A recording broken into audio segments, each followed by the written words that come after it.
Mga master, kahapon din po, no? Right after sa pagbitiw ni Secretary Inday Sara Duterte as DepEd Secretary, ay lumabas po itong mga balita, news articles. Ito po ay resulta ng PISA noong 2022 na exam.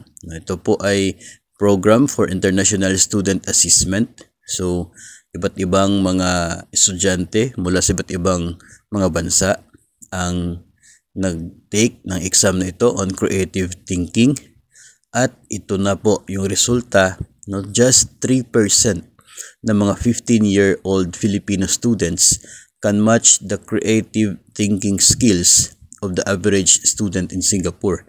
Ganun daw po yung naging resulta dito, interpretation, which placed at the top. So top po yung Singapore, yung Pilipinas ay nasa lower 4, no, bottom ng nasabi pong resultang ito. So mababa po, malayo sa ranking ang Pilipinas. Marami po yung tila inuugnay ang PISA result na ito doon po sa pagbitiw ni Vice President and DepEd Secretary Inday Sara Duterte. Pero kung titignan po natin, 2022 po, no, yung naganap yung assessment na yan. And by that time, 2022, kung matatandaan po ninyo, si Vice President ay mayor ng Davao. No, June 30, 2022, nang siya ay 12 noon po, no, nung siya ay naging Vice President.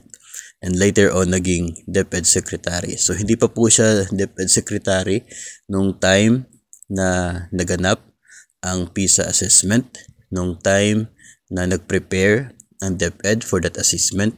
So, wala pong katotohanan if we will blame the Vice President and incumbent Secretary sa resulta po ng PISA assessment na yan.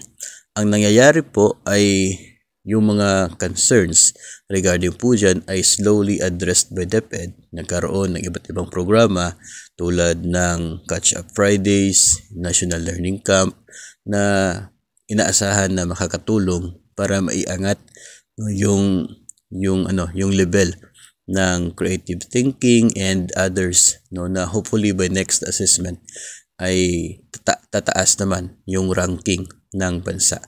Pero yung i-connect po yung Vice President doon sa PISA result ay medyo wrong, no, maling-mali, kasi nga hindi naman po siya yung DepEd Secretary at hindi po siya nandoon sa pwesto that time for that purpose, no. So yun po ang gusto natin maging klaro, because lumalabas po, no, sa social media na marami po ang nag-uugnay sa kanya sa PISA result at binabatikos ito.